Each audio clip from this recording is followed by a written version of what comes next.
Well, the G20 also made commitments to boost female workplace participation in global economies. The IMF chief, Christine Lagarde, praised the commitment to cut the gender gap by 25% by 2025. They're calling it the 25-25 initiative. The International Dialogue on Women in Leadership has been a summit on the summit, held last night and today. It explored ways to achieve greater gender equality, and it was hosted by the United States Study Centre at the University of Sydney and Queensland's Griffith University. For more, a participant in that dialogue, Cassandra Kelly, the joint CEO of Pottinger, joins me now from our Brisbane studio. Cassandra Kelly, thanks for joining us.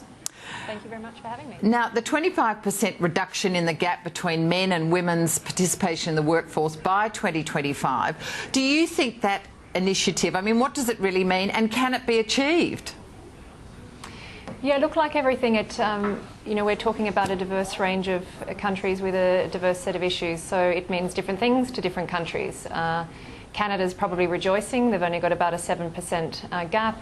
Australia's got about a 13% gap between female and male participation in the workforce. So I think we're at the more fortunate end. All that being said, all the commentary that I'm hearing today is that, in 10 years, this is going to be quite a struggle for us to actually reduce the gap. So is that because you're talking more about the developing world? It's going to be much harder to reduce the gap in the developing world than the developed world?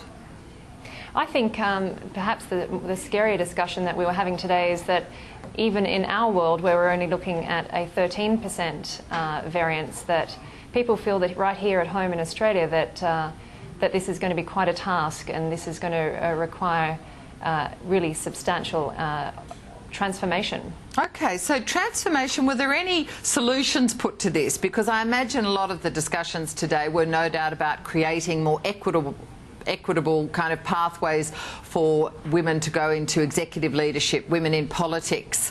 What about women just returning to work after having children, returning to more flexible workplaces, that sort of thing? Is that part of the discussion that was seemingly so difficult?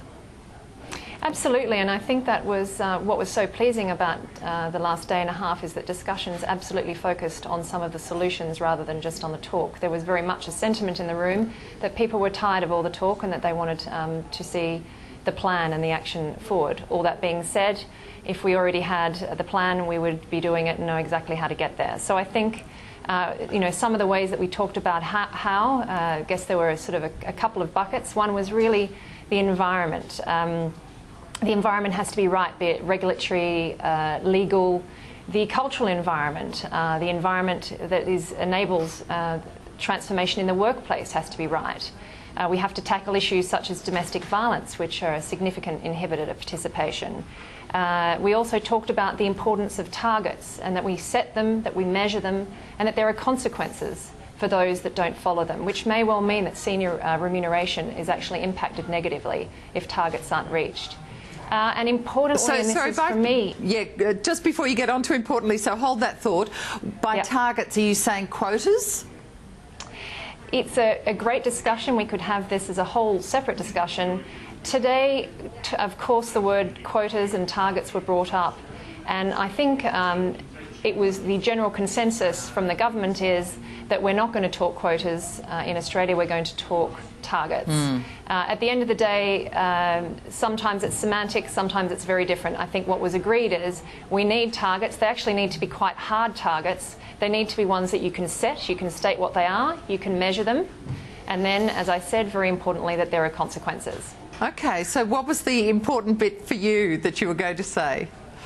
The important bit for me, thanks Helen, was really we need engagement. And at the end of the day, we have a system that has been designed by men for men out of necessity. That made a lot of sense back in the day.